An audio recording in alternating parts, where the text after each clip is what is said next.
جس کو داڑھی نہیں ہو سکو جہاں یہاں یہ اندر یہاں ہاتھ میرا ایسا ہونا چاہیے. اب اس کے بعد دائیں پہلے کہاں جانا چاہیے؟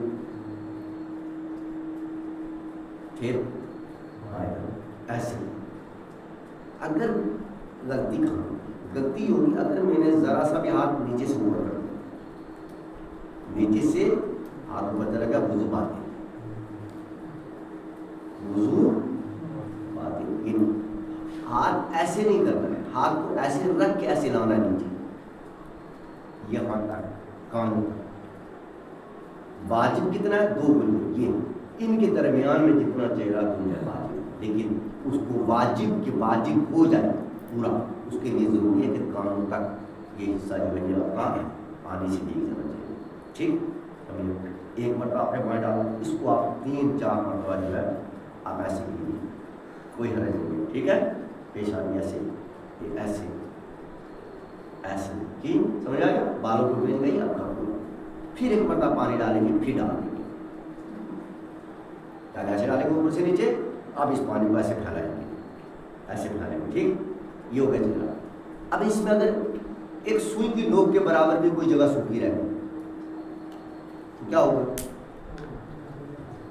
آنکھ میں گر پڑی ہوئی, یہ جو معلوم ہوا ہلی ہوئی, ہم نے وضو ایسا کیا گری ہو وضو, اس لیے کہ یہ جگہ بھیگنی چاہیے.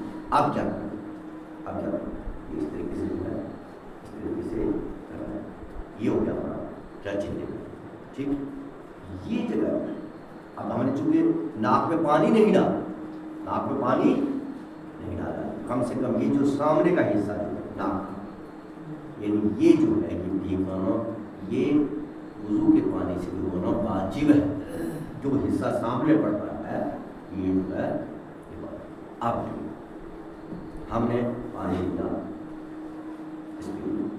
یہاں سے ڈالیں گے, اس طریقے سے یہاں سے ڈالیں گے, اوپر سے یہاں سے ڈالیں گے, یہ نیچے آپ یہ پانی یہاں سے ایسے ڈالنا چاہیے.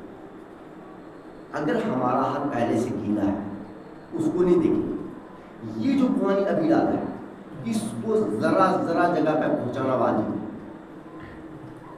تب ہاتھ کا دھونا شامل ہو. بات سمجھ آ رہی ہے؟ کرتے ہیں نا غلطی, ہم پہلے گیلا تو ہی کریں. ٹھیک ہے, اب ایک پتا ڈالا ہم نے پانی, اس کو ایسے, اس کو ہم ایسے نہیں کر سکتے, ایسے نہیں کر سکتے, وضو باطل. ٹھیک, اوپر سے پانی ڈالیں گے سیدھا نیچے جائیں گے, اب پھر ادھر سے کریں گے, پھر ادھر سے ایسے کریں گے, پھر ایسے, لیکن جو پانی پورا جانا چاہیے. اب وضو کیسے کریں گے؟ وضو میں تھوڑا دھیان دیا کیجیے, یعنی کوئی ٹیمپریری کام نہیں. وضو جس عبادت کی بنیاد, ہر عبادت کی بنیاد کیا ہے؟ وضو. جو ہے پھر پانی ڈالیں گے. اب جو پانی پہلے ہم نے کہاں سے ڈالا پانی؟ ادھر سے ایسے. اب جو ہم ڈالیں گے کہاں سے ڈالیں گے؟ ادھر سے. ٹھیک, ادھر سے. عورتیں پہلے ادھر سے ڈالیں گی, بعد میں ادھر سے ڈالیں گی, یہ جو ہے اسی طریقے سے دوسرا. ٹھیک, آ گیا سمجھ میں؟ سمجھ آ رہا ہے نا؟ پوچھ لیجیے گا سمجھ میں.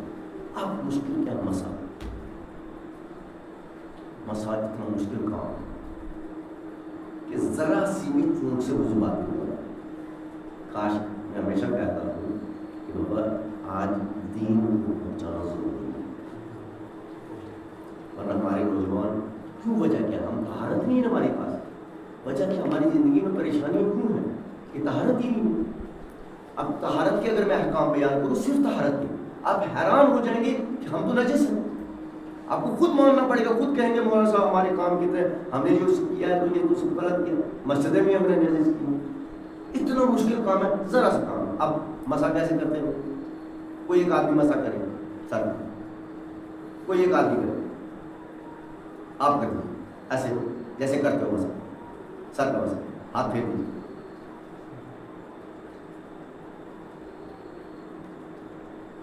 جی ٹھیک ہے.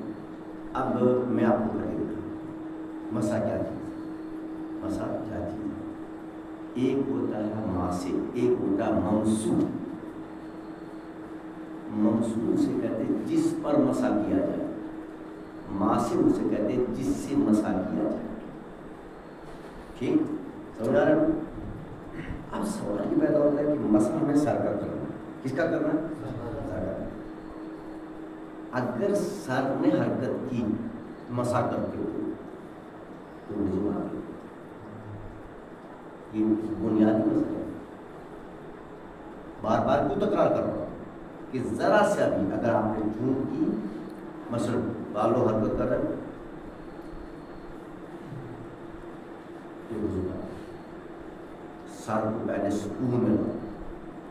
سکون ہاتھ یہاں رکھو ایسے بالکل اطمینان سے جیسے بالوں نے ابھی مسا کیا ہے.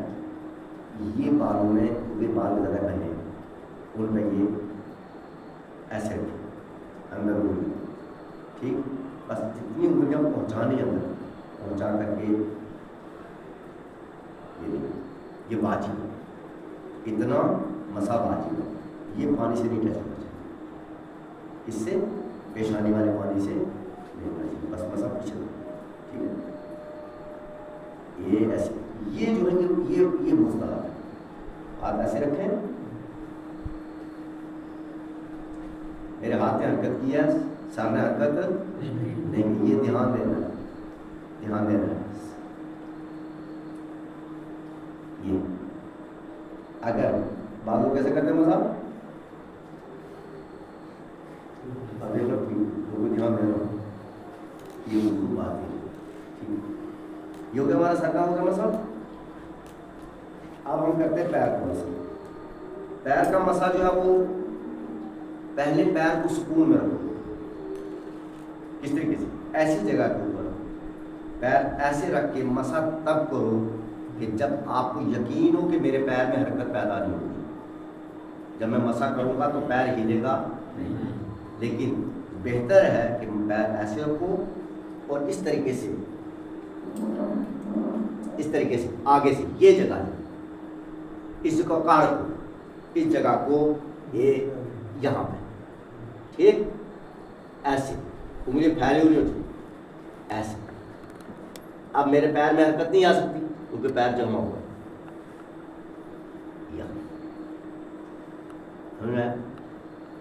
یہ پیر کا مسئلہ. اگر خدا نخواستہ ہم نے پیر رکھا ہے اب پیر جو ہے وہ حرکت کر رہا ہے یہ وضو بات ہے. بالکل ذرا سی چیز سے بات ہو جائے. اتنا مشکل کام ہے یہ. اسی لیے میں بات تاکید کر رہا ہوں تاکیداً کہہ رہا ہوں کہ سر اور پیر نہیں ہلنا چاہیے اور ادھر کا پانی ادھر نہیں ہونا چاہیے. ذرا سا بھی اگر آپ کو لوڈ ہوا کہ مثلا ہم نے ایسے کر دیا تو وضو بات. سمجھ آیا؟ اسی طریقے سے یہ بھی دوسرے پیر کا مسئلہ ایسے. ٹھیک ہے سمجھ میں آ گیا؟ چلو سب بات کرتے ہیں.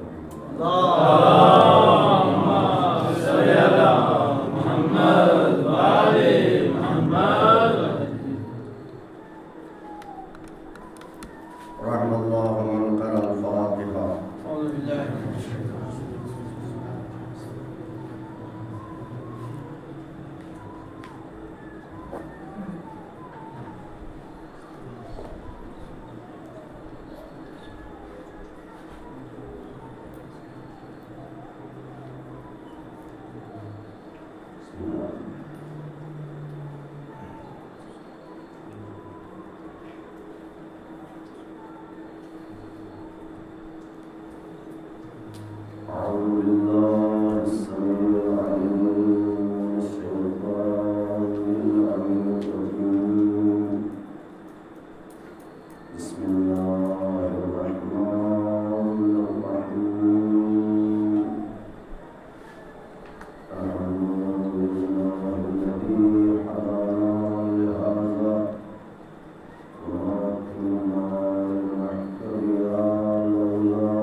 الصلاة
فرش اعضاء پہ جب بیٹھو تو وضو بیٹھو، اور جتنی دیر تک فرش اعضاء پہ ہو اتنی دیر تک دعا کرتے ہو کہ آخرت کا بہت بڑا سرمایہ آپ فرش اعضاء سے حاصل کر سکتے ہیں، اور زندگی کی تمام مشکلات کا حل فرش اعضاء سے ہوگا۔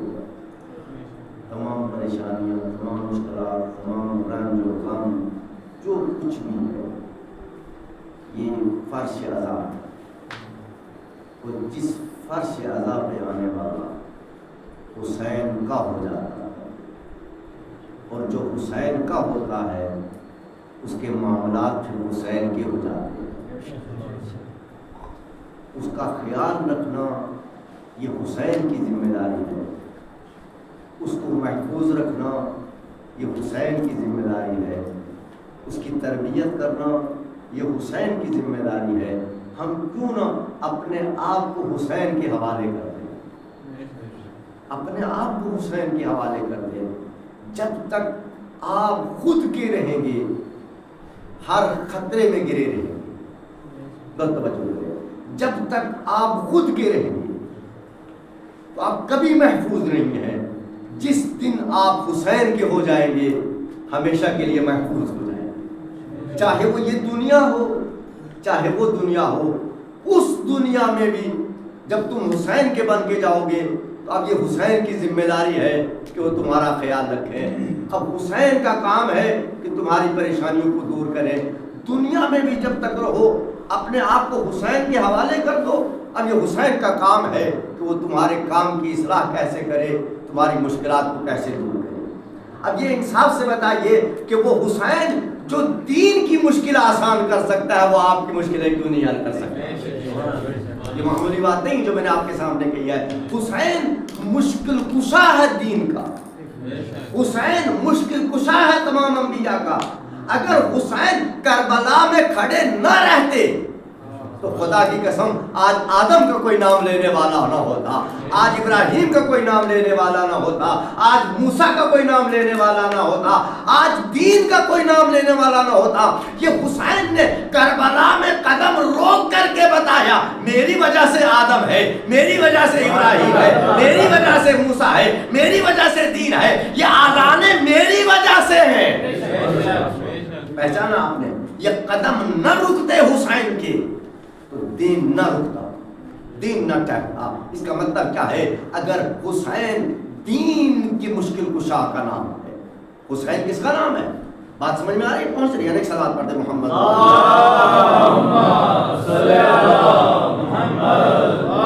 حسین دین کے مشکل کشا کا نام ہے۔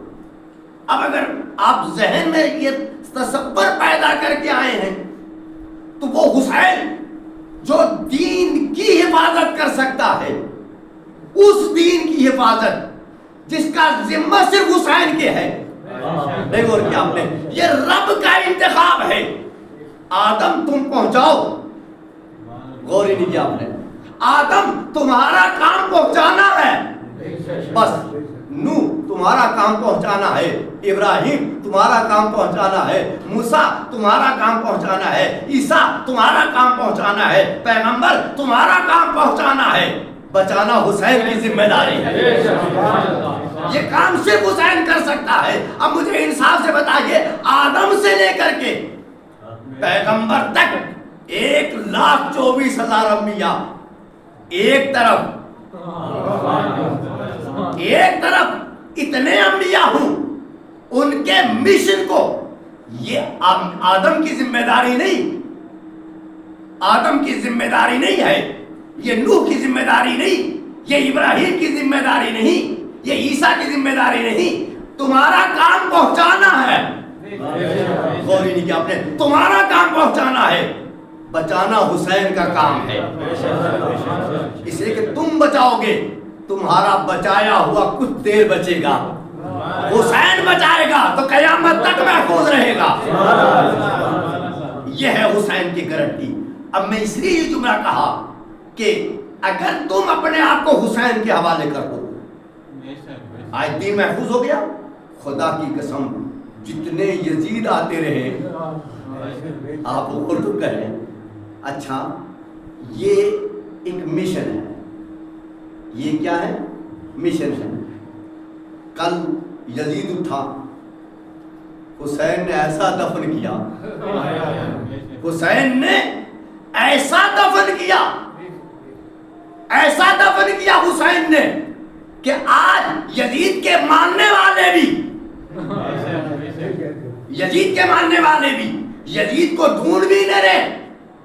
اور کم وقتوں اگر مانتے ہی ہو تو نام تو رکھ لو. کوئی نام رکھنے کو تیار نہیں ہے. پہچانا آپ نے؟ اب ایک یزید یہ تھا, غور کریں میں کیا عرض کر رہا ہوں. یعنی ہر ایسا نہیں ہے کہ یزید نہیں آئے گا, یہ کوئی گارنٹی نہیں ہے, لیکن حسین نے ایسا راستہ کھول دیا یزید اٹھتا رہے گا.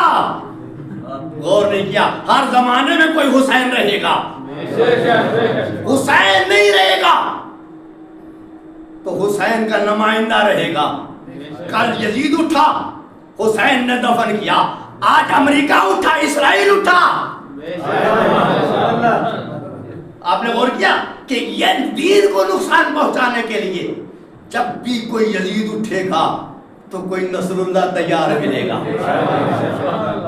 کوئی حسن, کوئی قاسم سلیمانی تیار ملے گا. اس کا مطلب کیا ہے کہ حسین نے کہا کہ جب تم حسین کا مقابلہ نہیں کر سکتے, تم دیکھو تو صحیح سید علی خامنئی کو دیکھو کہ یہ تو ہمارا چاہنے والا ہے, ہمارے دربار کا ہے.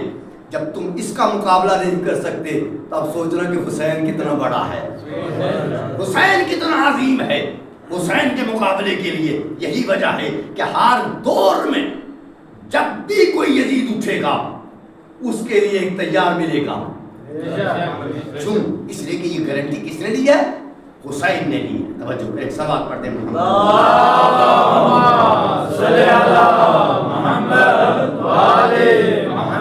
حسین کا وعدہ, یہ حسین کا وعدہ ہے. آج قرآن محفوظ ہے, یہ حسین کے صدقے میں ہے. آج دین محفوظ ہے, یہ حسین کے صدقے میں ہے. آج نمازیں محفوظ ہیں, یہ حسین کے صدقے میں ہے. اتنا سوچ لیجئے گا, کبھی یہ مت سوچئے کہ ہم عزاداری کر کے حسین کو فائدہ پہنچائیں گے. نہیں غور کیا آپ نے؟ ہم عزاداری کر کے اپنا فائدہ کر رہے ہیں کہ ہمارا نام لکھا جائے. صرف اگر ہمارا نام لکھ دیا, صرف ہمارا نام لکھ, صلوات پڑھتے محمد اللہم صلی علی محمد وآل محمد. اگر ہمارا نام لکھ دیا کسی میں, کسی ایک مجلس میں, لیکن یہ سوچ کے جائے یہ کبھی بھی, میں کل بھی گفتگو کی تھی, آج بھی کہہ رہا ہوں, سب سے بڑا مشن آج کے زمانوں کا یہ ہے. نوجوانوں حسین سے محبت بہت مشکل سے پیدا ہوتی ہے, مگر حسین کی دشمنی کرنے والے ہزاروں میں آج جتنا بھی لوگ ہیں, خاص کر کے میں نام نہیں, اس لیے کہ باہر آواز آتی ہے, خدا کے لیے میں صرف اشاروں میں کہہ رہا ہوں, اس وقت حسین کے مشن کو نقصان پہنچانے والے زیادہ ہیں, حسین کے مقصد کو نقصان پہنچانے والے زیادہ ہیں.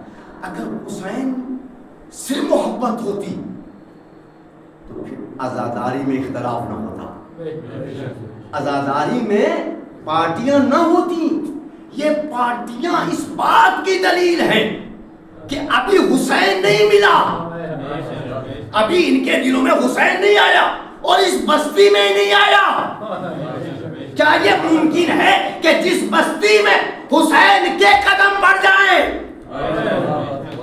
جس بستی میں حسین کے قدم پڑ جائیں, وہ رحمت الہی نازل نہ ہو, وہاں اللہ کی رحمت نازل نہ ہو, یہ ناممکن ہے. حسین رحمت الہی کا مجسمہ ہے, لہذا فرش عزا دیکھیے طریقہ ہوتا ہے. صلوات پڑھتے محمد صلی علی محمد وآل محمد. اب ایک فلسفہ بیان کرتا ہوں, ایک ضمناً بات کر دو, میرا درد دل ہے. خدا کے لیے اگر مجھ سے مجلسیں بھی پڑھوانی ہوئی تو میں پھر آؤں گا, لیکن مجھے کچھ کہنے دیجیے تاکہ اچھا یہ فارش اعضا کو بچایا، یہ فارش اعضا کس لیے بچائی جاتی ہے؟ یہ فارش اعضا اس لیے بچائی جاتی ہے کہ دیکھیے ہم بڑے سے بڑا کام کریں، ہم جو بھی کر لیں، کوئی بھی عبادت کر لیں، لیکن کوئی گارنٹی نہیں ہے کہ آل محمد آئیں گے۔ بات سمجھ میں آ رہی ہے؟ آل محمد آئیں گے، کوئی گارنٹی نہیں ہے۔ نماز پڑھیں، جماعت سے نماز ہوئی ہے، کسی مولوی سے جا کے فتویٰ پوچھیے کہ ہم نماز پڑھیں گے جماعت سے، ہمارے ساتھ امام زمانہ آئیں گے، ہمارے ساتھ فاطمہ آئیں گی، ہمارے ساتھ حسن آئیں گے، ہمارے ساتھ حسین۔ مولویوں کیا ہو گیا ہے جب نماز میں نہیں آتے،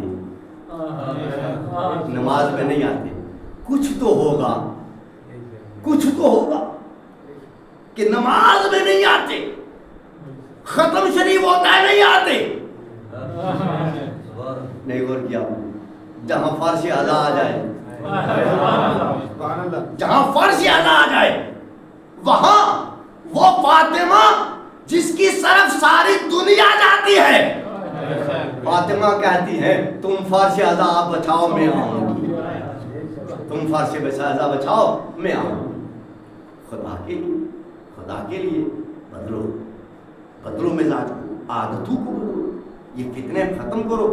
اگر کوئی آدمی مجلس حسین سے بغض رکھتا ہے تو وہ فرش اعضا پہ آنے والی حسین کی ماں سے بغض رکھ رہا ہے۔ یہ معمولی بات ہے کیا؟ کیا سمجھ رہے ہیں آپ؟ کس سے دشمنی کر رہے ہیں؟ آپ کی اوقات ہے کہ حسین سے دشمنی کریں؟ یزید سے پوچھنا کہ حسین کی دشمنی کا انجام کیا ہے؟ نسلیں ختم ہو گئی، کوئی نام لینے والا نہیں بچا۔ اس لیے سوچ کے کہنا کہ میں اس مجلس میں نہیں جاؤں گا، میں کچھ کہہ رہا ہوں۔ مثلا میری مجھے آپ کہتے ہیں کہ مولوی صاحب مجلس پڑھنی ہے، میں نے کہا وہاں تو 20 آدمی ہیں، 30 آدمی ہیں، میں وہاں مجلس میری شان کے خلاف ہے، میں وہاں مجلس پڑھنے جاؤں گا، ظاہر سی بات ہے مجھے مجموعہ چاہیے پڑھنے کے لیے۔ آپ کچھ کہہ رہا ہوں، میں نفس کے اوپر زیادہ ٹکر مارتا ہوں تاکہ نفس آپ کا جاگے۔ اب میں آپ نے دوسرا مولوی نہیں ملے گا کیا؟ ملے گا یا نہیں ملے گا؟ ملے گا نا، مجلس ہوگی۔ اچھا اتفاق ایسا ہوا کہ جس مجلس میں میں نہیں پہنچا اسی مجلس میں آل محمد آ گئے، اسی مجلس۔ اب قیامت کے دن میں مانگوں گا حسین سے مجھے کچھ دے دو، حسین کہیں گے تم تھے کہاں؟ ایک دن تمہیں بھی بلایا تھا نا، ہمارے ہی نام پہ بلایا تھا، اور تم کیا سمجھ کے نہیں آئے؟ تم مجمع دیکھ کر کے نہیں آئے۔ خدا کی قسم ہم ایک کی آواز پہ جاتے ہیں۔ کوئی فارسی اعضا تو بچھانے والا ملے، اگر کوئی فارسی اعضا بچھائے گا تو ہم ضرور آئیں گے، یہ ان کا وعدہ۔ اچھا یہ بات میری کیوں کہی؟ اب آئیے روایات سے ثابت کریں۔ ایک سوال پڑھ دیں، اللہم صلی علی محمد وآل محمد۔ دیکھیے ایک شخص کوفے سے، کربلا سے، یعنی ایران سے حج کے لیے جاتا ہے۔ کس کے لیے جاتا ہے؟ حج کے لیے۔ اور یاد کریے جب جاتا ہے وہ اس کے دل میں یہ نیت ہے، اس لیے کہ زمانہ حج میں، اب دیکھیے میں کیا عرض کر رہا ہوں، خدا کہ میں پھر کہہ رہا ہوں مجلس مجھ سے اگر پڑھوانی ہو پڑھوا لیں، جیسے آپ کہیں گے ویسے پڑھوں گا، لیکن مجھے بھی تو کچھ ہوگا۔ یہ حدود ہے۔ اس وقت ہم کیا کہہ رہے ہیں؟ ہمیں کیا مکتب میں پڑھایا جاتا ہے؟ ہمارا مکتب کا سبق ہی غلط ہے۔ بہت بڑی بات کہہ رہا ہوں، ہمارا مکتب کا جو ہمیں پڑھایا جاتا ہے وہ غلط ہے۔ ہمیں یہ پڑھایا جاتا ہے کہ ہمارا امام کیا ہے؟ غائب۔ بھائی یہی تو پڑھا آپ نے، میں غلط تو نہیں بول رہا ہوں، میں کہہ رہا ہوں یہ غلط ہے، میں کہہ رہا ہوں یہ غلط ہے۔ خدا کی قسم ہم اس امام کو مان ہی نہیں سکتے۔ جو غائب رہے. اچھا یہ بتائیے جب کوئی گرتا ہے, ایک چھوٹا سا بچہ گرتا ہے, کیا کہتا ہے؟ کیا کہتا ہے؟ یا علی. کیوں بھائی؟ یا ابا کیوں نہیں کہتے؟ یا اماں کیوں نہیں کہتے؟ بات کو بتائیے نا مجھے انصاف سے. درد ہوتا ہے, تکلیف ہوتی ہے, شدت ہوتی ہے, شدت. اب اس طرف میں کون یاد آتا ہے؟ علی. تو میں یہ پوچھ رہا ہوں جب علی ہے ہی غائب تو بلا کیسے رہے ہو؟ کہا مولانا آپ کو پتا نہیں, ابا دیر میں آئیں گے, امی دیر میں آئیں گی, یہی تو ہے جو سب سے پہلے پہنچتا ہے. صلوات پڑھتے محمد. حیدری حیدری حسینیت حسینیت زندہ باد زندہ باد. حسینیت حسینیت زندہ باد زندہ باد. نعرہ صلوات. اللہم صلی علی محمد. یہ سبق ہی نہیں ہے. آپ یہ پڑھاؤ, آپ کے مکتب کا یہ درس ہونا چاہیے کہ آپ تو غائب ہو سکتے ہو مگر امام نہیں. امام کہتے ہی حسین. غور ہی نہیں کیا آپ نے. امام کہتے ہی حسین جو محافظ ہو. اچھا غائب رہ کے حفاظت کرے گا؟ غور ہی نہیں کیا آپ نے. اس کا مطلب ہے آپ سے آپ کا باپ دور رہ سکتا ہے, آپ سے آپ کی ماں دور رہ سکتی ہے, مگر آپ کا امام آپ سے کبھی دور نہیں رہ سکتا. ہم اس امام کو نہیں مانتے کہ جو غائب ہو جائے. یہی وجہ ہم نے غائب غائب کہہ کے لوگوں نے مذاق بنا دیا. بابا کیوں ملا ہوں, کیوں ایسے ملا آتے ہو تم لوگ؟ یہ ملا کا کام ہے. ٹھیک ہے, یہ کس کا کام ہے؟ ملا کا کام ہے. اچھا پھر مجھے کہنے صلوات پڑھ دے محمد. اللہم صلی علی محمد و آل محمد. اچھا یہ بتائیے کہ کچھ کام ایسے ہوتے ہیں جو ہم زندگی میں عملاً کرتے ہیں, عملاً کرتے ہیں نا زندگی میں. مثلا آپ میرے سامنے آئے تو میں نے کیا کہا؟ سلام علیکم. غور تو کریں میں کیا عرض کر رہا ہوں. آپ میرے سامنے آئے تو میں نے کیا کہا؟ سلام علیکم. آپ نے جواب دیا.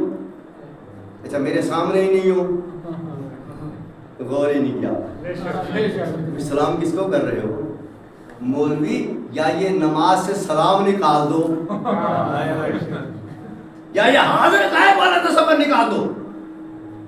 نماز ہم زندہ خدا کی پڑھتے ہیں یا مردہ خدا کی؟ ہم جب کہتے ہیں کہ ایاکا نعبدو و ایاکا نستعین, ہم تیری عبادت کرتے ہیں اور تجھ سے مدد مانگتے ہیں, تجھ سے استعانہ چاہتے ہیں. اس کا مطلب کیا ہے؟ کہ وہ زندہ ہے. جبھی تو اس کا سجدہ ہو رہا ہے. ہم بتوں کی سجدہ نہیں کرتے, ہم زندہ خدا کو مانتے ہیں. جب زندہ خدا کو مانتے ہیں تو اب محسوس کیجئے میں کیا کر رہا ہوں. تو ہم نماز پڑھی کس کی؟ زندہ خدا کی. نماز کس کی پڑھی؟ زندہ خدا کی. اب نماز کے بعد کیا چیز ہے؟ غور ہی نہیں کیا آپ نے. ابھی نہیں, ابھی صلوات. نماز تمام ہو گئی, کھڑے ہو گئے, کیا کہہ رہے ہیں؟ السلام علیکم یا رسول اللہ. ہائے ہائے ہائے, کچھ کہہ رہا ہوں. السلام علیکم. سلام تبھی ہے جب سامنے ہو. اگر سامنے ہے ہی نہیں تو نماز ہی نہیں. اس کا مطلب ہے کہ جب بھی نماز ہوگی کوئی سامنے رہے یا نہ رہے, رسول بھی رہیں گے, علی بھی رہیں گے. تو تبھی تو نماز سے فارغ ہوئے کہ آپ نے ہماری نماز کی گواہی دینا ہے قیامت میں. بہت بڑی بات کہی ہے بھائی. اگر غائب تھے تو گواہی کہاں سے دیں گے بابا؟ اگر غائب رہیں گے تو میں ایک نماز کی گواہی. جب حاضر ہو گئے مجھے یقین ہو گیا, میں نے کہا اشہد ان لا الہ الا اللہ وحدہ لا شریک لہ واشہد ان محمدًا عبدہ ورسولہ. تو یہ گواہی میں مردہ رسول کی دے رہا ہوں یا زندہ کی؟ زندہ کی. اب جب مجھے یقین ہو گیا کہ ہے, موجود ہے, اٹھا. ادب یہ کہتا ہے, ادب یہ کہتا ہے کہ جب سامنے آئے تو سلام کرو. اس لیے اسلام نے کہا کسی کو سلام نہیں کرنا نماز کے فوراً بعد. اللہ سے جیسے پلٹو رسول کی طرف مڑ جاؤ. رسول کی طرف سے جیسے پلٹو علی کی طرف پلٹو, فاطمہ کی طرف پلٹو, حسن و حسین کی طرف پلٹو, پھر امام رضا کی طرف پلٹو, پھر اپنے زندہ امام کی طرف پلٹو. بات سمجھ میں آ رہی ہے؟ آ رہی ہے نا؟ تو مجھے بتائیے اب تک جو نمازیں پڑھی تھی ان میں آج میں نماز میں فرق آئے گا نہیں آئے گا؟ جب دیکھیں گے گود میں بیٹھیں گے اور گواہی دیں گے تو زندہ رسول کی گواہی دے رہے بابا. ہم اس رسول کی گواہی نہیں دیتے جو منو مٹی کے نیچے دفن ہو جائے, جو خود مٹی کے نیچے چلا گیا ہو. وہ امت کو نہیں بچا سکتا, وہ امت کو نجات نہیں دے سکتا ہے. ہم اس لیے زندہ رسول کو مانتے ہیں. اب میں نے جو بات کہی تھی, ایک شخص, تو میں نے عرض کیا کہ امام اس وقت کہاں ہے. بول رہے ہیں اگر مومن کو یہ نہیں پتا تو پھر وہ مومن نہیں ہے. میں نے بڑی بات کہی ہے. آپ کا سب سے زیادہ قریبی رشتہ کس سے ہونا چاہیے؟ اپنے زمانے کے امام سے. غور ہی نہیں کیا. آپ کا سب سے قریبی رشتہ کس سے ہونا چاہیے؟ زمانے کے امام سے. تو جب امام سے رشتہ ہے جس سے ہمارا تعلق ہے, اس کے پل پل کی ہمیں خبر رہتی ہے. غور ہی نہیں کیا آپ نے. بس یہاں سے کوئی آدمی سفر پہ گیا, فون کرتے ہیں کہاں پہنچے؟ ہاں بھائی فلاں جگہ رجوری. آپ کہاں؟ آپ فلاں جگہ. ہم خبر لیتے ہیں. اور میرے زمانے کے لوگ جس سے تمہاری دوستی ہے اس کی خبر لے رہے ہو, آپ کو پتا ہے کہ اس وقت کہاں ہے. یہ کیسے لوگ ہیں جو امام کو مانتے مگر پتا نہیں کہ تمہارا امام کہاں ہے. اگر یہ پتا نہیں تو نہیں پتا, اگر یہ پتا نہیں تو کچھ پتا نہیں, اگر یہ پتا نہیں تو شریعت پتا نہیں, اگر یہ پتا نہیں تو دین پتا نہیں, اگر یہ پتا نہیں تو حسین کا پتا نہیں. بات پہنچ رہی ہے.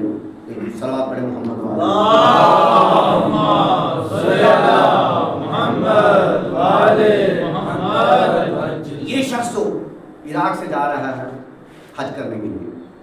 اسے پتا ہے, اسے یقین ہے, اسے پتا ہے, اس نے توسل کی, اس نے عبادت کی, اس نے ریاضت کی کہ میں چاہتا ہوں کہ زمانے حج میں امام کہاں ملے گا. امام کہاں ملے گا زمانے حج میں؟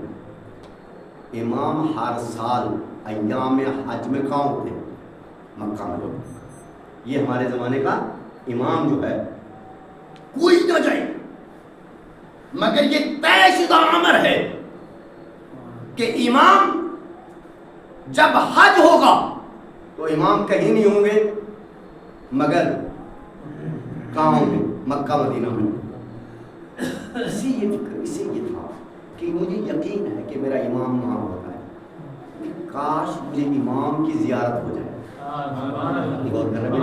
کاش مجھے یقین کہ مجھے امام سے میرا رشتہ قائم ہو جائے, امام سے میری ملاقات ہو جائے. اب اس نے توسل کیا امام زمانہ سے, فریاد کی, دعائیں کی, مناجات کی. اب یہ کہ اب چونکہ ہمارے زمانے میں, پہلے زمانے میں لوگ ہوتے تھے, بزرگ ہوتے تھے ہمارے, وہ بیٹھتے تھے, دعائیں پڑھتے تھے, ورد کرتے تھے. کیا کرتے تھے؟ ورد کرتے تھے. ان کو اللہ بہت کچھ دیتا تھا. ایک کلمہ اگر انسان کو مل جائے کہیں, اب چونکہ یہ عرفان کی بات ہے, لیکن چونکہ میں چاہتا ہوں کہ کم سے کم آپ کو شوق پیدا ہو.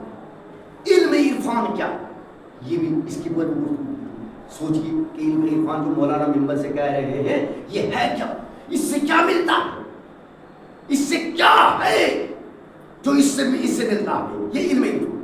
فرمایا کہ اس نے دعائیں پڑھی, مناجات کی, نمازیں پڑھی, اور آخر ایک دن امام اسے خواب میں آتے ہیں.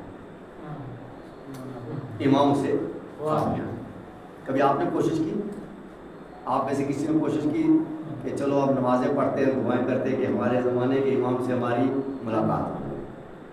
میرے عزیزوں, جس کے اندر یہ جذبہ نہیں ہے، ابھی اس کے اندر کوئی جذبہ ہی نہیں ہے، ابھی وہ زندہ نہیں ہے، ابھی یہ شوق عبادت نہیں ہے اس کے اندر، امام سے محروم ہو۔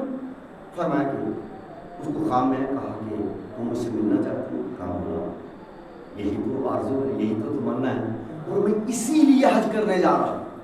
غور ہی نہیں کیا آپ نے، میرا حج ہی آپ کی زیارت ہے، میرا حج ہی آپ کی زیارت ہے۔ اگر آپ کی زیارت ہو جائے تو میں سمجھوں گا کہ میرا حج ہو گیا۔ آپ غور کریں، ظاہر سی بات ہے، یہ طے شدہ بات ہے کہ امام کہاں ہوں گے، کہاں کیسے ہوں گے، احرام میں ہوں گے، کیا کر رہے ہوں گے، طواف کر رہے ہوں گے، کیا کر رہے ہوں گے، عبادت کر رہے ہوں گے، تسبیح پڑھ رہے ہیں۔ اب ایسے میں اس شخص کا مطالبہ یہ ہے کہ میں چاہتا ہوں آپ سے ملوں۔ امام نے ایسا نسخہ بتایا کہ میں صرف تم ہی سے نہیں ملنا چاہتا، نہیں اور کیا، جہاں تک میرا یہ پیغام پہنچے ان تک یہ خبر پہنچنی چاہیے کہ اگر کوئی چاہتا ہے کہ تم اپنے زمانے کے امام سے ملو تو نسخہ میں بتایا دیتا ہوں، نسخہ میں بتایا دیتا ہوں۔ اس نے کیا کہا، مولا بتا دیجئے، میں اس نسخے کے اوپر عمل کروں، جو نسخہ مجھے آپ بتائیں گے میں اس کے اوپر عمل کروں گا۔ کہا کہ تم عرفہ کی، کہا میدان عرفات میں کیا عرض کر رہا ہوں، ایسے سن رہے ہیں، صلوات پڑھیں محمد اللہم صلی علی محمد وآل محمد۔ تم میدان عرفات میں کیا کرنا ہے، تمہیں میرے چچا حضرت ابو الفضل عباس علیہ السلام کی مجلس کرنا۔ اللہم صلی علی محمد وآل محمد۔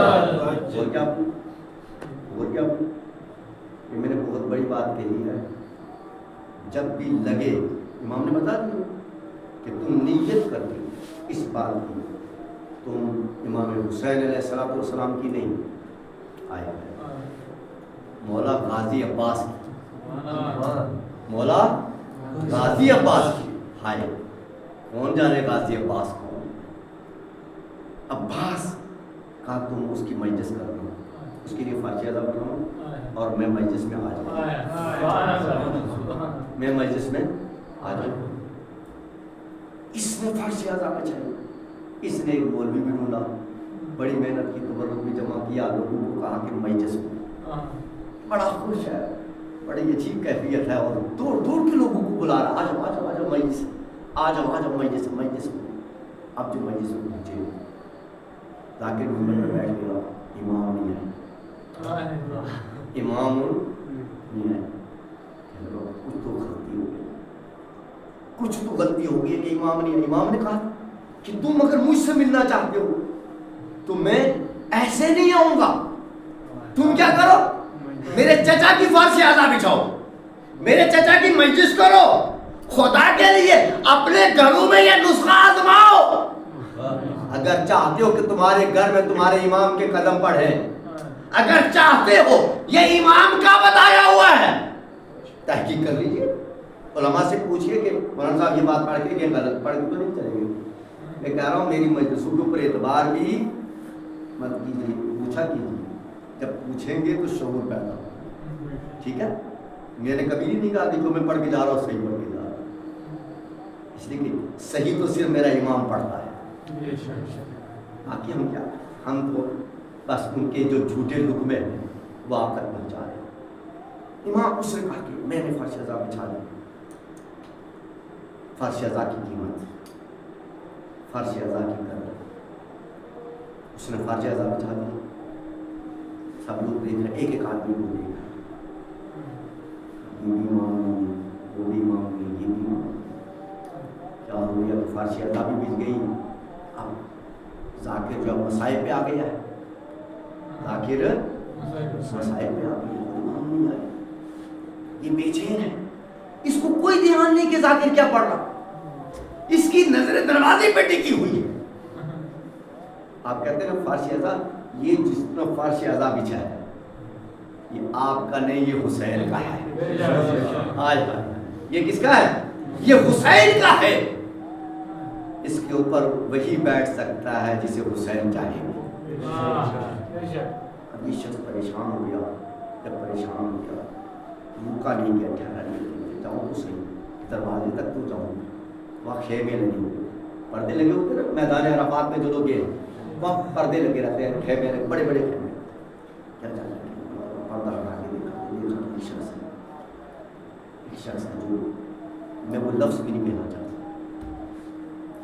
میں وہ لفظ بھی اپنی زبان سے نہیں کہہ سکتا. امام کہاں بیٹھے تھے؟ امام کہاں بیٹھے؟ کس مقام پہ تو میرا امام؟ ایک شخص کیا جا کر کے دیکھا کہ سب تو اندر ہے، ایک شخص جو دروازے کے بالکل ساتھ بیٹھا سر جھکائے ہوئے ذاکر مصائب عباس پڑھ رہا. اور اس شخص نے کہا کہ سب اندر بیٹھے، آپ بھی اندر تشریف لے جائیں، آپ بھی اندر بیٹھے، یہ اندر جگہ ہے. ایک مرتبہ امام نے جو سر اٹھایا تو اس کی نگاہ پڑی، امام کے آنسو نہیں بہ رہے تھے، خون بہ رہا تھا. خون بہ رہا. کئی شخص تو کون ہے؟ ابھی نہیں پہچانا یہ تو کون ہے؟ تو کون ہے؟ کہ جو چچا عباس مولا عباس کے مسائل پہ تو اتنے ایسے آنسو بہ رہا ہے اور آپ کی آنکھوں سے آنسو نہیں بہ رہے، خون بہ رہا. لڑک کے کہا میں ہی تو تیرا امام ہوں جس وقت ملنے کی تمنا کر رہے تھے. کہا مولا تو پھر یہاں کیوں؟ کہا تم کیا جانو کہ اس دروازے کی قدر کیا ہے جس دروازے سے میری ماں فاطمہ گزر کے آئے گی، میرے چچا علی مرتضیٰ گزر کے آئے گی.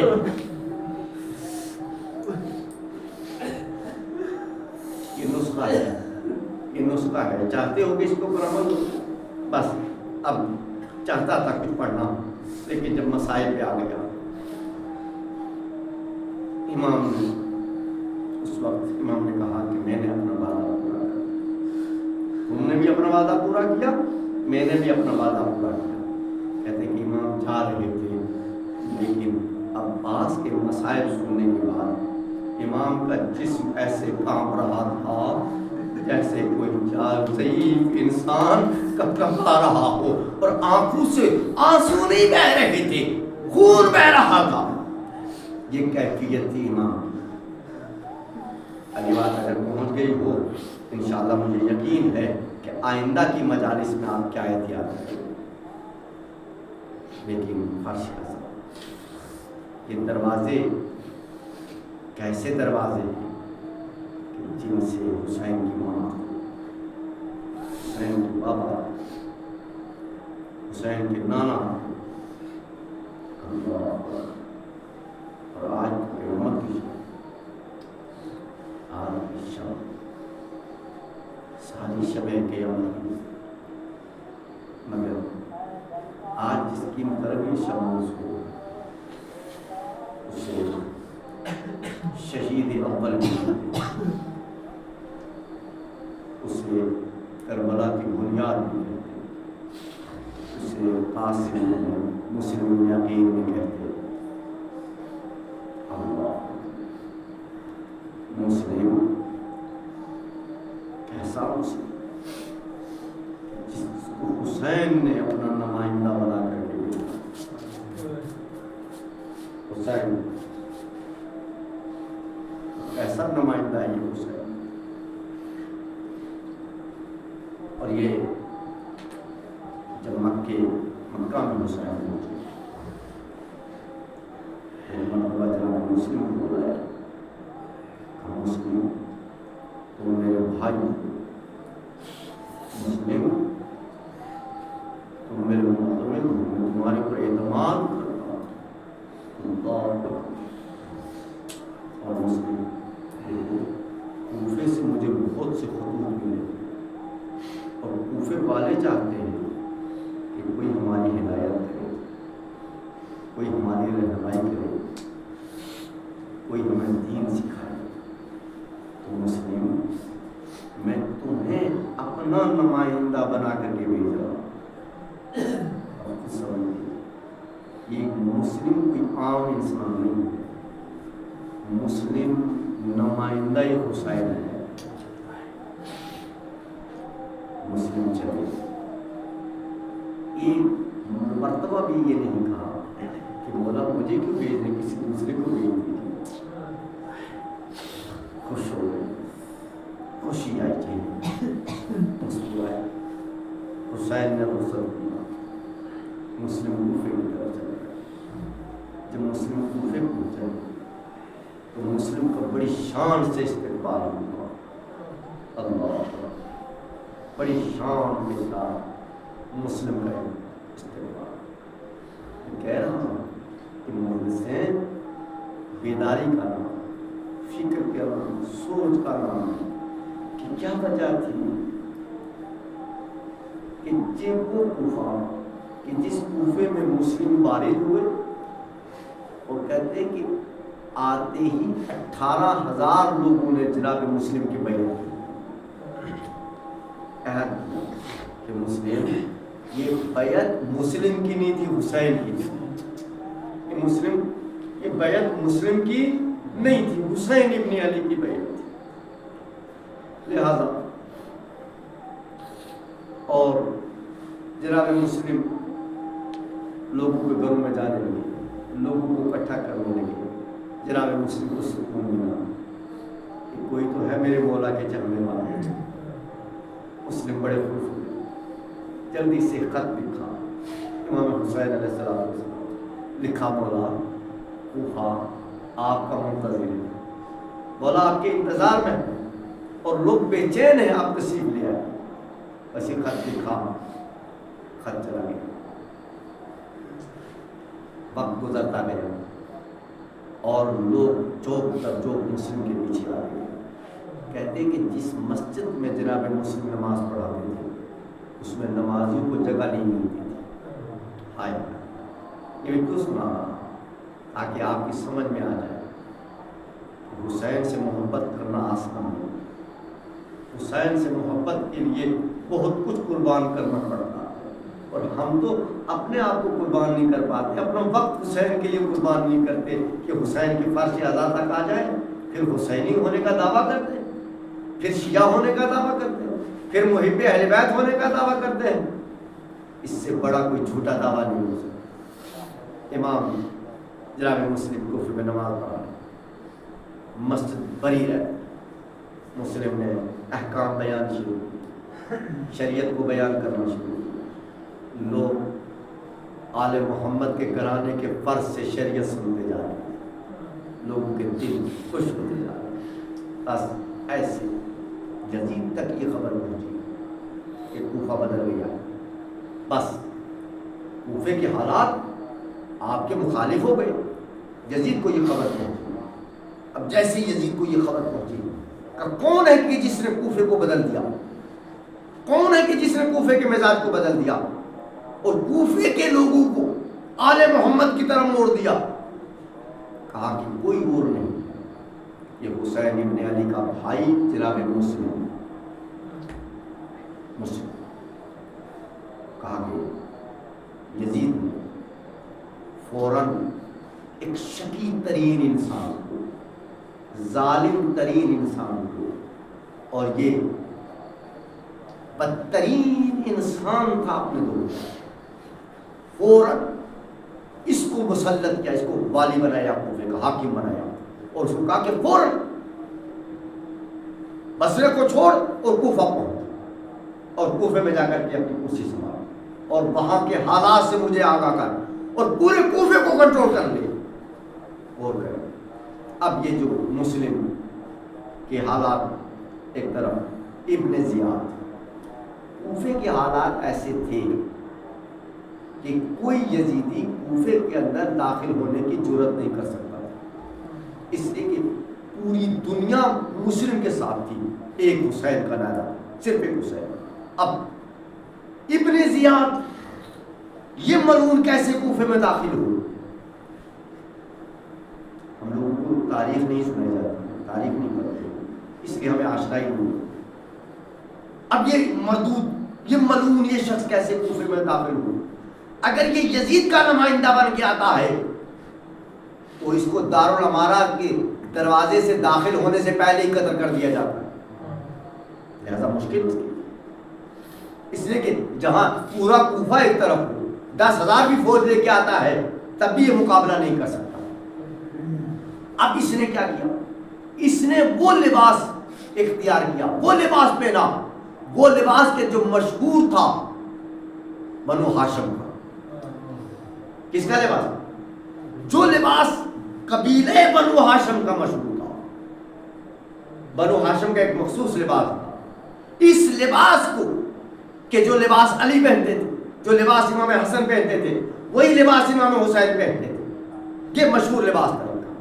اس لباس اور چہرے کے اوپر اس نے پردہ ڈالا، نقاب ڈالی، اور جو اس کا لشکر تھا اس سارے لشکر کو وہی لباس دیا، وہ جو لشکر حسین کا لباس ہے۔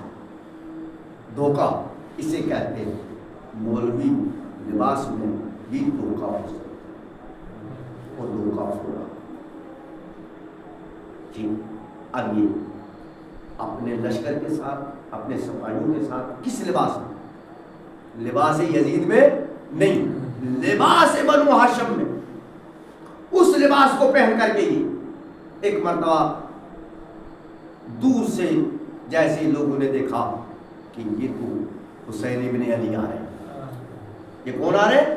حسین ابن علی، اس کا لشکر۔ بس لوگ دوڑ پڑے، کہتے ہیں لباس کے پیچھے مت جاؤ، غور ہی نہیں کیا، لباس کے پیچھے مت جاؤ، حقیقتوں کو پہچانو، حقیقتوں کو سمجھو۔ اب یہ ملعون جو ہے وہ چہرے کے اوپر پردہ پڑا ہوا اور چاروں طرف فوج ہے۔ اب یہ داخل ہو رہا ہے، لوگ جو چون رہے ہیں، اس لیے کہ امام حسین کی سواری آ رہی ہے، اور لوگوں کو یہ پتا تھا کہ حسین مکے سے کہاں رہے؟ کوفہ۔ یہ کوفہ میں پہلے وارد ہوئے۔ جب یہ وارد ہوا تو اب اس نے کیا کیا کہ وارد ہونے کے بعد اس نے داخل ہو گیا اسی لباس میں کہ جو لباس ہے آنے میں، اس لباس میں آنے کے بعد جب دارالامارہ میں پہنچا، اب آ کر کے اس نے اپنے نقاب اٹھایا، اسی کے اوپر جب بیٹھ گیا، خطبہ دیا۔ اب جو خطبہ دیا اس نے، لوگوں نے کہا کہ تو اپنے سر پہ ہم نے مصیبت بٹھا دی، یہ تو جس کو یہ ملعون ترین شقی ترین انسان اپنے زمانے میں، اب اس نے اعلان کر دیا کہ جو بھی مسلم کو پناہ دے گا یا مسلم کا ساتھ دے گا، اس کا جان و مال، عزت و آبرو سب خطرے میں۔ بس لوگوں کو ڈر، لوگوں کو اب اس نے بڑے بڑے لوگوں کو گرفتار کیا، جناب مختار جیسے۔ جناب مختار اپنے زمانہ، مختار نامہ پڑھا نہیں جاتا، سنا نہیں جاتا، تاریخ دہرائی بھی نہیں جاتی، ممبر کا مزاج ہی بدل گیا، لوگ عادی نہیں ہیں اس چیزوں کو، ورنہ یہ ساری چیزیں آپ کو سناؤں تو آپ کو پتہ چلے کہ کربلا ہے کیا، حقیقت کیا۔ تو اب جناب مسلم نے یہ جناب مختار جیسے لوگ، جناب ہانی میں ابن عروہ، یہ اس زمانے کے کوفے میں ایک قبیلے کے سردار تھے، ایک لشکر کے مالک تھے، ان کو قتل کر دیا گیا، بڑے بڑے لوگوں کو مار دیا گیا۔ جناب مختار جیسے لوگوں کو اٹھا کے جیل میں لگے، جناب مختار جیسے کتنے لوگوں کو جیل میں ڈالا۔ اب جناب ایک زمانہ وہ تھا کہ جناب مسلم کے پیچھے 18,000 لوگ نماز پڑھتے تھے اور بیعت کرتے۔ 3 دن گزرے کہ جب ایک شب ایسی آئی کہ مسلم کے ساتھ صرف 30 لوگ بچے۔ آسان نہیں، یہ سفر آسان نہیں، میرے پاس وقت ہوگا تو میں اسی میں آپ کو کئی مجلس سے سنا، صرف اس منظر میں۔ اب جب 30 بچے پھر ہم مسلم نماز پڑھی، اب مسلم پریشان، مسلم کو یہ خوف نہیں کہ میں قتل ہو جاؤں، مسلم کے اندر یہ اضطراب ہے کہ میں نے مولا کو یہ خط لکھا کہ آپ کوفہ آئیے، اور کوفے کے حالات بدل چکے ہیں، اب کیسے ہو کہ میں دوبارہ ایک خط بھیجوں کہ مولا کو یہ خبر ملے یہ کوفی ہے میں بدل چکے ہیں۔ اب مسلم ہے کہ اس کے آنسو نہیں روکتے کہ میں نے کیا غلطی کر دی، میں نے کہاں اپنے مولا کو بلا لیا، کن دھوکے بازوں میں مولا کو بلا لیا۔ اب جناب مسلم پریشان، ایک شب گزری 30، دوسری شب گزری 10، کہتے ہیں کہ ایک شب ایسی آئی کہ جس میں جناب مسلم جب نماز پڑھ کے پیچھے مڑے تو کوئی نہ کوئی نہ، جناب مسلم باہر نکلے مسجد سے باہر اور کہتے ہیں کہ ایک رات ایک شب مسلم نے کیسے گزاری، اب نہ مسلم کے پاس پانی ہے، نہ مسلم کے پاس کھانا، نہ مسلم کے پاس رہنے کے لیے کوئی جگہ۔ مسلم کہیں ایک کونے میں بیٹھتا ہے، کہتا ہے کوئی راستہ نہیں ہے، چاروں طرف سے کوفہ بند ہے، جتنے دروازے تھے کوفے سے باہر جانے سارے دروازوں کے اوپر پہرا لگا ہوا ہے کہ کہیں مسلم بھاگ نہ جائے۔ اب مسلم جائے تو جائے، روایتیں کہتی ہیں کہ مسلم ایک رات ایک دن۔ اب مسلم کی مشکل یہ ہے کہ دو چھوٹے چھوٹے بچے بھی ساتھ ہیں، بس اب مختصر جناب مسلم کے مسائل پڑھنا چاہا، پروردگار مجھے معاف کرنے ہمت کرنی۔ جناب مسلم کے دو بچے تھے اور مجھے نہیں لگتا میں کیسے کہوں کہ جس کوفے میں کوئی ایک چڑھنے والا نہ ہو، اس کوفے میں مسلم نے بچوں کو اپنے سے جدا کیسے کیا ہوگا اور کیا کہہ کے جدا کیا ہوگا، بچوں جاؤ۔ اور جب چھوڑا مسلم نے کہا بچوں اب میری زندگی کا کوئی بھروسہ نہیں، تم چلے جاؤ، ہو سکتا ہے تمہارے اوپر کوئی رحم کھا جائے اور تم اس پردیس میں بیٹھ جاؤ۔ بچے چلے گئے، چھوٹے چھوٹے بچے، کوئی دروازہ کھلا ہوا نہیں، کبھی ایک دروازے پہ جاتے ہیں کبھی دوسرے دروازے پہ، کوئی کھانا دینے والا، کوئی پوچھنے والا نہیں، بچے پریشان، بچے چلے، بچے گھومتے، ادھر مسلم، کوئی دروازہ نہیں۔ کہتے ہیں کہ جب دوسری رات آئی، ایک رات گزر گئی پیاسے، مسلم کو دوسرا دن گزر گیا، مسلم پیاسا، پھر رات آئی، آخر میں جا کر ایک دروازے پہ بیٹھ گئے، ایک چبوترے پہ بیٹھے، بے چین ہے مسلم، مڑ کے دیکھتے کوئی نظر نہیں آتا۔ کوفے کے حالات ایسے کہ کوئی دروازہ کھولنے کو تیار نہیں، ابن زیاد کا ڈر ہے، ابن زیاد کا خوف ہے۔ اب مسلم کے پاس کوئی سواری بھی نہیں ہے، چھوڑ دی، پیاسا ہے رہے گا 4 بار میرا، یہ بھوکا رہے گا میرے ساتھ، اس کو چھوڑ دی۔ آئے وہ آل محمد جو جانوروں کے ساتھ بھی یہ رویہ اختیار کرتے ہو، اس آل محمد کے بچوں کے ساتھ کیا رویہ اختیار کیا۔ جناب مسلم دروازے میں بیٹھ، رات کا ایک پہر گزرا، ایک مومنہ گھر سے باہر آیا، اس نے دیکھا کہ ایک جوان دروازے پہ بیٹھا ہوا، اور ایک مرتبہ جناب مسلم سے کہا کہ جوان تو کون ہے؟ کہا کہ مجھے اگر تھوڑا سا پانی مل جائے۔ بڑھیا گئی، جا کر کے اندر سے پانی ملا، اب جناب مسلم کو پانی ملا، جناب مسلم نے پانی پیا، پھر بیٹھ گیا، پھر بڑھیا اندر سے آ کر کے کہا مسلم کہ جوان میں بیوہ عورت ہوں، میں نہیں چاہتی کہ تم دروازے پہ بیٹھو، لوگ کیا کہیں، تم اپنے گھر کیوں نہیں چلے جاتے؟ کوفے کے حالات۔ مسلم نے ایک مرتبہ کہا کہ گھر تو وہ جاتا ہے جس کا کوئی گھر ہو، جس کا کوئی گھر ہو اپنے گھر جاتا ہے۔ کہا تم ایسے جوان کھاؤ کہ تمہارا کوئی گھر نہیں ہے، کہا میرا کوئی یہاں گھر نہیں ہے. کہا کہاں تمہارا گھر؟ کہا مدینے میں. جیسے ہی مدینے کا نام سنا کہا طرف جی. کہا کس محلے سے, کہاں سے؟ کہا مدینے کا رہنے والا. کہا کس قبیلے سے؟ کہا بنو ہاشم. جیسے بنو ہاشم کا نام سنا کہا بنو ہاشم میں تو علی بھی رہتے ہیں. علی کا نام لیا. کہا تم نہیں جانتے, تم نہیں جانتے, میں ایک زمانے میں جناب زینب کی کنیز رہ چکی ہوں, میں ان کی کنیز رہ چکی ہوں. کہا کہ تم کون ہو؟ کہا میں حسین کا بھائی ہوں.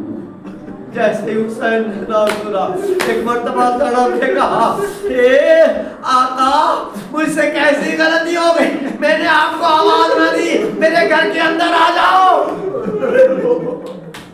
مسلم دروازے سے اندر گیا, ضعیفہ کھانا لے گیا, لیکن مسلم نے کہا کھانا نہیں کھاؤں گا, کھانا نہیں کھاؤں گا.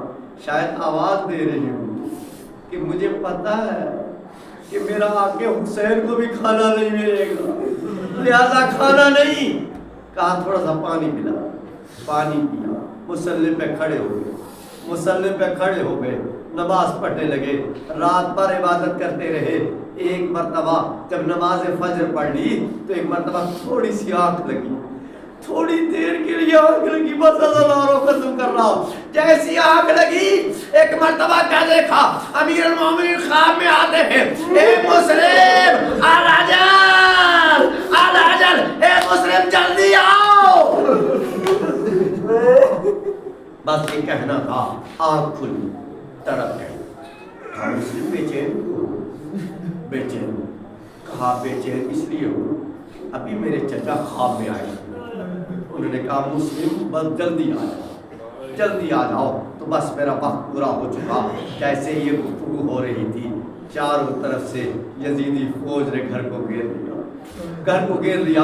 جیسے ہی چاروں طرف آواز دی کہ مسلم گھر میں ہے تو ایک مرتبہ جناب مسلم سے رہا نہ گیا, گھر سے باہر جانے لگے. تو ایک مرتبہ ضعیفہ نے کہا کہ مسلم تم تنہا ہو, باہر سے فوج نے گھیرا ہے, آپ باہر نہ جانا. کہا اے مومنہ میں نہیں چاہتا کہ تیرے گھر کے اندر نامحرم آئے. مسلم باہر چلے گئے. خدا کی قسم اب میں نہیں پڑھوں گا جنگ کیا کی مسلم نے, دنیا نے دیکھا. لیکن ایک مرتبہ دھوکے سے مسلم کو گرفتار کیا گیا. جب مسلم گرفتار ہو گئے تو ابن زیاد کے دربار میں لے جائیں گے. دربار میں لے جا کر کے کھڑا کیا. ایک شکی نے کہا کہ آقا کو سلام کرو, ہمارے حاکم کو سلام کرو. مسلم نے کہا میرا آقا صرف حسین ہے, میں تمہیں سلام نہیں کروں گا, میں تمہیں سلام نہیں کروں گا. بس عزادارو بس اتنا کہنا تھا کہ مرتبہ ابن زیاد کو جلا لایا.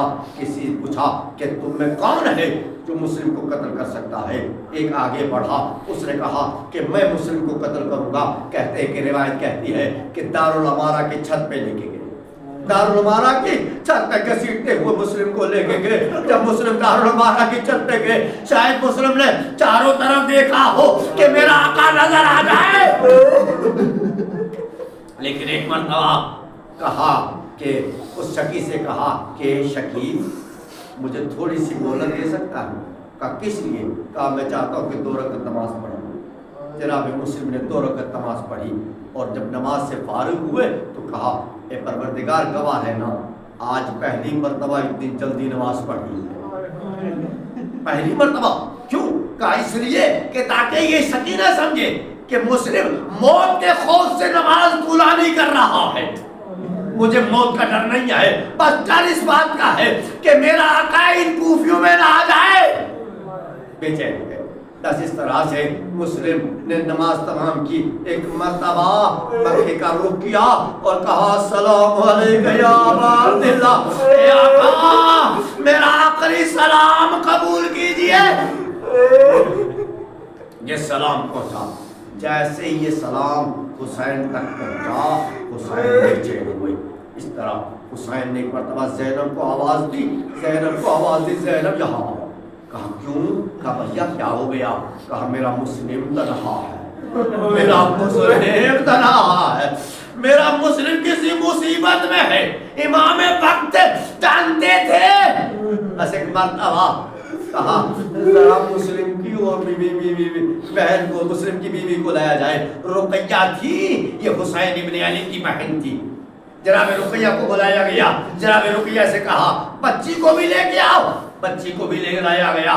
ایک مرتبہ ادھر مسلم کا سر سے جسم سے جدا ہو رہا تھا، ادھر حسین ابن علی نے مسلم کی بچی کو گود میں لیا. ہائے ہائے، حسین ابن علی نے مسلم کی بچی کو گود میں لیا. ایک مرتبہ گود میں لینے کے بعد کہا زینب جب میں مدینے سے چلا تھا میں نے چھوٹے چھوٹے گوشوارے لیے. کہاں بھیا لیے ہیں؟ کہا زینب ذرا لا کے دو. گوشوارے پہنائے، گوشوارے پہنائے، گوشوارے پہنا کر کے ایک مرتبہ سر کے اوپر ہاتھ پھیرتے جا رہے تھے، تسلی دیتے جا رہے تھے. بہن کو ایک طرف بٹھایا، بھانجی کو ایک طرف بٹھایا گود میں. ایک مرتبہ بچی نے مڑ کے کہا ماموں آپ تو مجھے ایسے دلاسا دے رہے جیسے میں یتیم ہو گئی، میرے باپ کا سایہ سر سے اڑ گیا. اللہ اللہ، بس یہ جملہ کہنا تھا اے بچی، ارے تیرا باپ کوفے میں مارا گیا، ارے تو یتیم ہو گئی. اے بچی میں تیرے ساتھ ہوں، مگر کل سکینہ یتیم ہو گئی، تمانچے مارے جائیں گے. انا للہ و انا الیہ راجعون. رضا بقضائہ وتسلیم اور روزگار محمد و آل محمد کا واسطہ. ہماری اس مختصر سی عزاداری کو قبول فرما. اس عزاداری کے صدقے میں ہماری پریشانیوں کو دور فرما. ہمیں اتحاد